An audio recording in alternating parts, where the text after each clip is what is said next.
Hi guys, welcome to your second lesson on technology in sport. Today we'll be looking at how technology affects elite performers. This is going to be a similar format to last week, so whenever you see anything in an orange box, that's going to be a chance to pause the video and go and answer the question on your worksheet.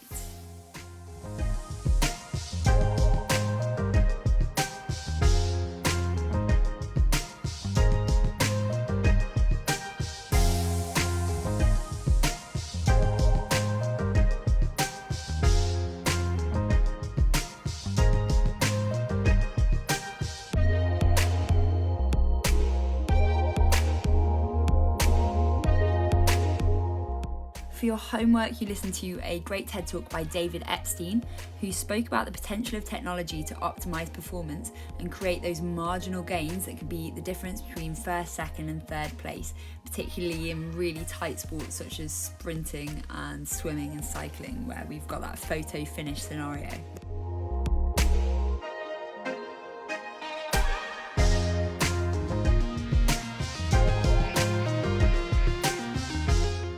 Now pause your video, and before we get properly started, list 5 forms of technology that you think have influenced elite sporting performance.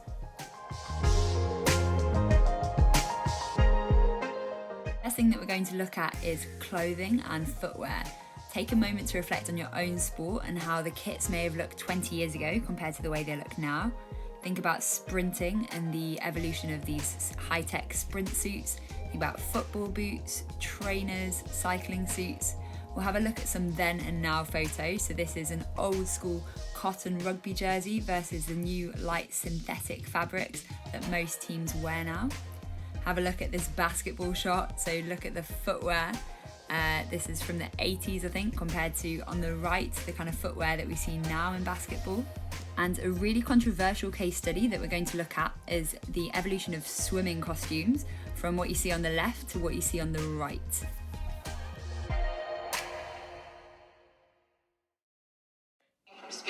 Speedo representatives say it is the most technologically advanced swimsuit ever developed. It is called the LZR Racer, and swimmers wearing it have already set numerous records in the run-up to the Summer Olympics in Beijing.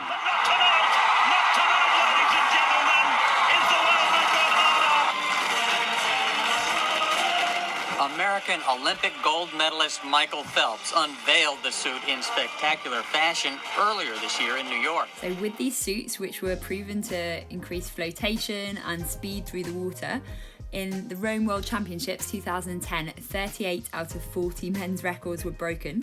So FINA, the International Federation of Swimming, produced a new ruling that only approved racing swimsuits could be worn, and they must not extend below the knee.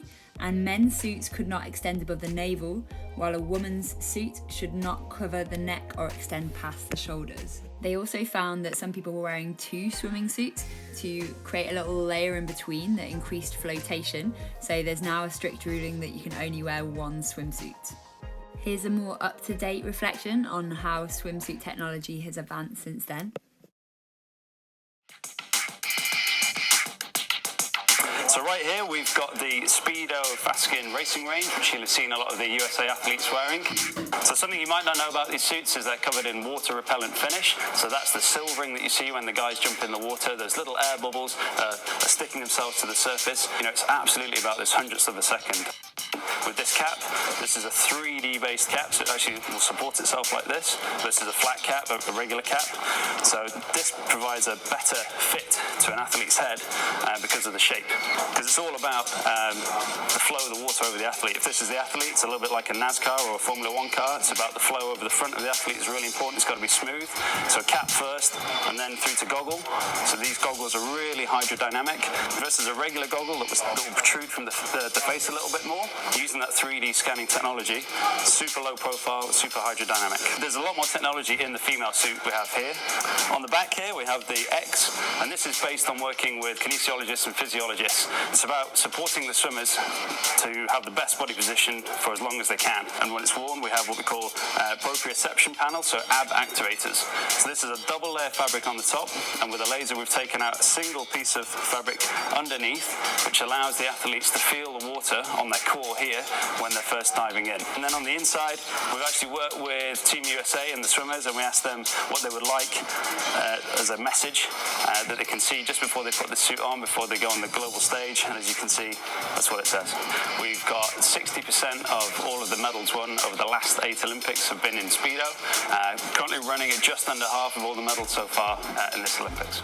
Another good case study is netball. Take a look at the retro England team on the left. Even when I was playing netball at school, we were wearing pleated cotton skirts and polo shirts. That's really not that long ago either. So over the last 10 years, lycra dresses are much more common, which are much better for range of movement and for heat regulation. And most netballers will now be wearing netball specific shoes as well.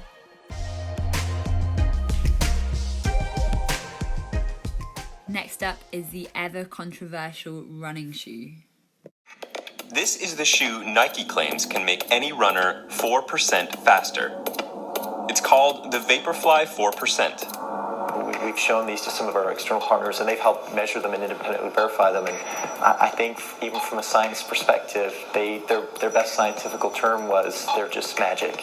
To prove just how magic, Nike is attempting to break the last great barrier in running, a marathon completed in under 2 hours.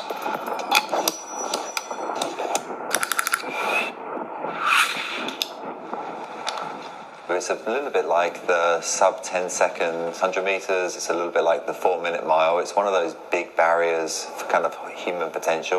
In the past century, elite marathoners have shaved close to an hour off the world's best time. The current record stands at 2 hours, 2 minutes, and 57 seconds.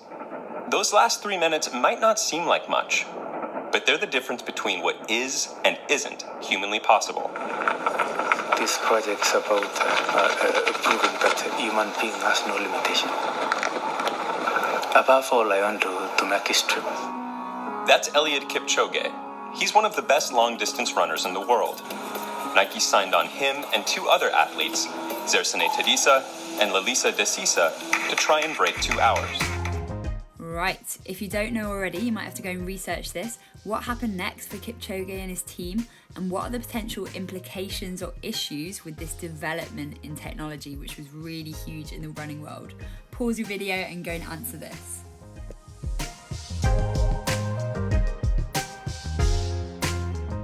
Now, as well as improved clothing and footwear, some of our equipment looks very futuristic compared to equipment from 30, 20, even 10 years ago. You think about Epstein's point about sprint blocks. Now we'll look at Team Sky, who Chris Hoy races for. Think about the bikes that they've got available to them. On the left is some England cyclists from the 80s.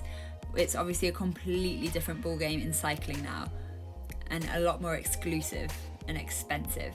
Think about whether it would be fair for Federer to play against this tennis player from the 80s with their very different rackets. Probably not. Have a look at golf clubs from 20 years ago on the left compared to the golf clubs that we have available to us now, which are a lot lighter, a lot more streamlined, designed for a really efficient swing. Even footballs, hand-stitched leather football on the left, to the super duper versions that we now play with in the Premiership and in international football. Let's just come back to this example. Obviously tennis looks really different now to how it did then, and this is a great thing because we're able to see a higher standard of sport, which is why we all watch performance sport to start with, because we want to see greatness. But this would not be a fair match. So is it a fair match when we're playing a wealthier tennis player against someone who's less wealthy, someone that's got greater access to that high level of technology compared to someone that doesn't? It's a real divider. Think about sponsorship deals and the difference that can make in terms of getting players access to that high level of technology that could be the margin of difference we were talking about earlier. Now I'd like you to list 3 types of sports equipment that have evolved drastically over the last 20 years, but I'd like you to be specific, so please Google a bit of extra information and look at how specifically the materials have evolved to enhance that piece of equipment. Pause your video and go and answer this.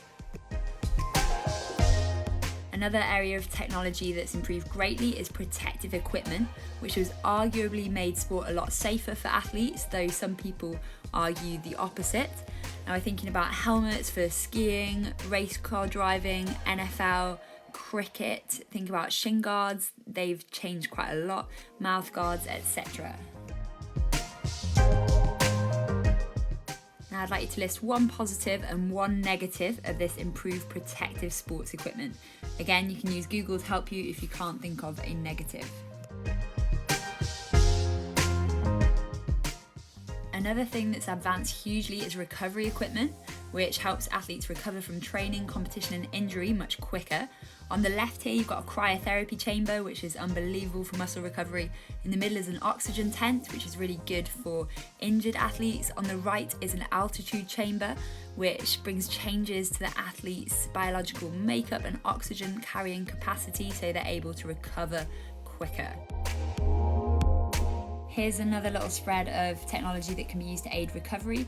So on the bottom left, you've got something called a Game Ready, which is like an absurdly expensive ice machine, which compresses your injury whilst adding cold at the same time.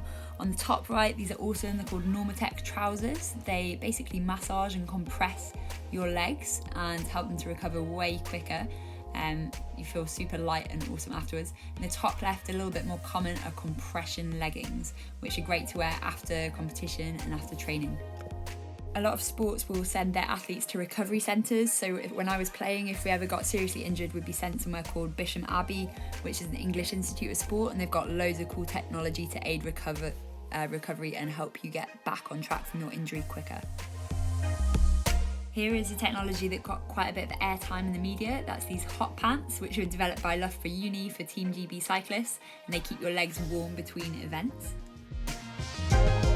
Feel free to use methods that I haven't listed, but go and list 3 methods of recovery that a coach or a sports scientist working with a team may encourage a player to use after an intense match.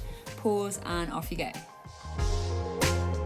There's not really any hiding in training or in competition anymore for elite athletes, as most professional clubs have a sports scientist attached that will monitor everything from heart rate to ground covered, and they will use that to monitor the effectiveness and work rate of their athletes and their recovery as well. From the way they move to the way they sleep, their fitness, heart rate, hydration, nutrition, speed, there is very little that coaches do not know about their performers thanks to technology.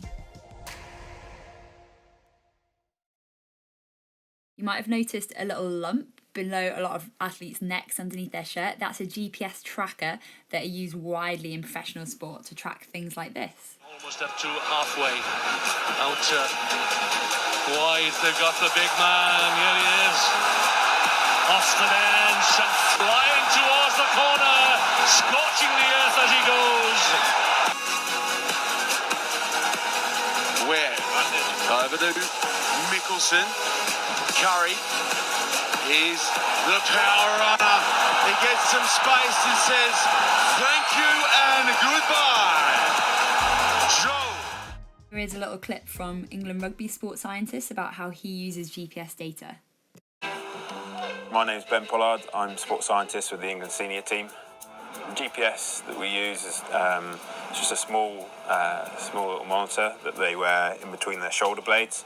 That sends a signal back and forth to satellites and basically picks up how far the players are running, how fast the players are running, so we get information like how fast they've run, how far they've run in certain speed zones, how many accelerations, decelerations, and that gives a real good objective quantification of the movement demands of training and the game. If you're getting a good hit out on the session, it's happy days. If you're not, you might need to do a little top up at the end. So these there's no hiding, these things feed back everything. Okay, go and answer question number 6. What data might a professional club want to obtain from their players and why? Pause and have a go. There's also been mass development in sports supplements, and athletes have a much better knowledge and understanding of diet, hydration and sports supplements to support performance. Most teams will also have a nutritionist who will control what sort of intake athletes have.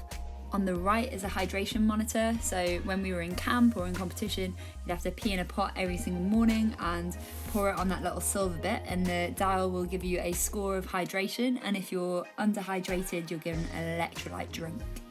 As you can imagine, a potential implication of the supplement development that we spoke about before is that more and more performance enhancing drugs are available, and as much as technology is getting better at detecting these, there are a lot of scientists that are able to outsmart this technology and create more performance enhancing substances that are really difficult to detect. Right, well done for making it to the end. 2 final tasks to finish with. If you've got AQA Textbook 2, use pages 187 to 189 to help you, and create a table listing positives and negatives of technology for elite performers. Try and list as many as you can. Question 8 is an 8 marker. I'll leave you to read it and crack on with it, and make sure you upload it so I can have a browse through. Well done.